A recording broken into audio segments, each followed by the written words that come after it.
I was thinking of experimenting, creating a mood piece that lets me play around with light and atmosphere, trying to add as much storytelling information as I can while keeping the painting as simple as possible. Set in a modern fantasy world where the supernatural blends into daily life, this IP was heavily inspired by Chinese culture and the modern everyday city. The story revolves around the spirit realm seeping into the modern city, where a detective has to figure out what's causing that. This mood piece captures an establishing shot of the antique shop, a place where cursed and enchanted artifacts are stored, potentially traded, and sometimes even stolen. Though keeping in mind the brief, these keywords help me ground any design built around the antique shop. The sketch was non-committal and loose. It helps me see this as a casual piece that mistakes are okay, because I'll usually do a cleaner version with a 3D blockout to make sure everything is accurate and follows perspective. Also, the sketch is where I do a checklist to see if it matches my brief, composition, and flow of elements. Vaguely following the perspective gives the hand-drawn charm, so I kinda like it. It also allows me to put my focus entirely on the rendering, color, and light. To make things easier for me, I separated the elements into foreground, midground, and background, so it's easier to control and select the different sections when I start rendering. I'm intentionally letting the underpaint show through, as I've been meaning to try implementing some traditional techniques for a while, and I think it sort of works, making the flat I'm painting look more cohesive.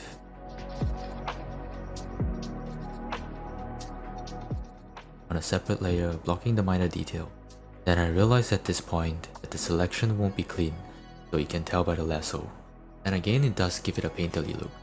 Right now, what I'm painting in is the ambient occlusion to give areas in shadow more information. I'm not putting in too much details because the whole purpose of this mood piece is to create a vision as fast as I can. At this point, I was playing with the light and color of the lantern. I was originally gonna make the scene way darker with the main light source coming from the lantern, but it turned out it was harder to light the scene since the cabinet is blocking the light source to my main focus. As you can see me struggle, I was trying different ways to light the area. Moving the lantern to the center would have solved the problem, but I wanted to try exploring other solutions. Right now, I'm just trying to bring clarity to the different section, creating an illusion of atmosphere by desaturating the background.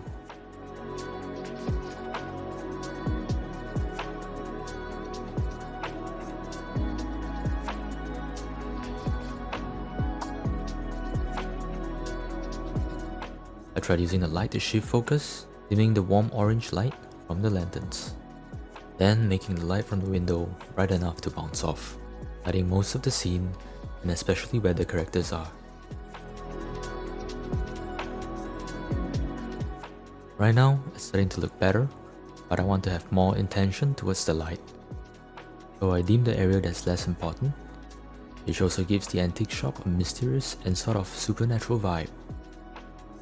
I started flattening the layers, touching up and filling in more details to balance areas of interest and rest. I noticed at this point the lighting from the windows are really bright, so technically it should light the whole room more.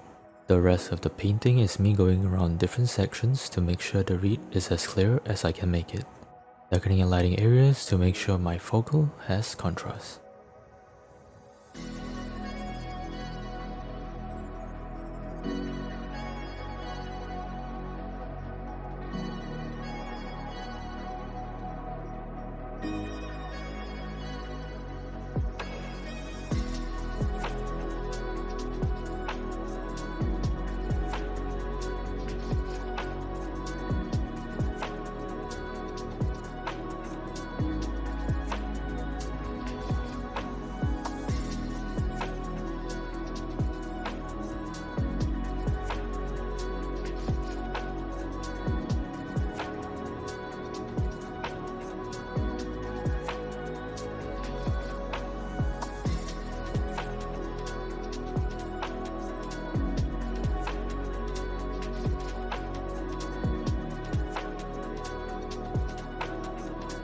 This piece was a lot of fun to work on, and it helped me get a clearer vision of what the antique shop might feel like.